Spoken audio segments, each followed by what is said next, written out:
How to avoid those costly dog training bills.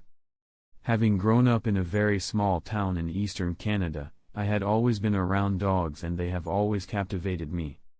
There has always been something about the way they interact with each other that attracted me to learn more about them. It is interesting to know that all dogs from all over the world, whether it is from China or England, they all speak the same language. All dogs communicate using mostly their body language, voice and smells. As dogs are more observant to details than humans, they can recognize the simplest things like a squinting of the eyes, looking in another direction or hair rising on the scruff, back, of the dog. This brings us back to the studies of wolves and how their hierarchy affects how they interact with each other.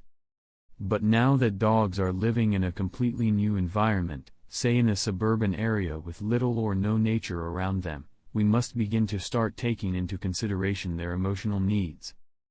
Dogs that are having behavioral problems most often do not need to be trained or even hire a dog training expert.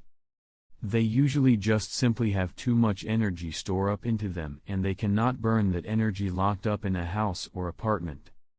The best ways to exercise your dog are: 1. Play a retrieving game like fetch or frisbee. Lots of running is involved and it will get your dog in an extremely great state of mind. 2.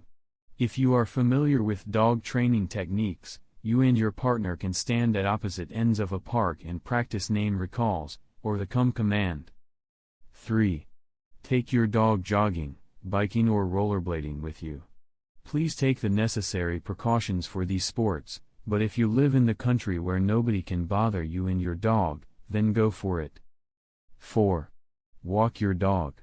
It is sad to know that the majority of dogs do not even get a formal walk every day.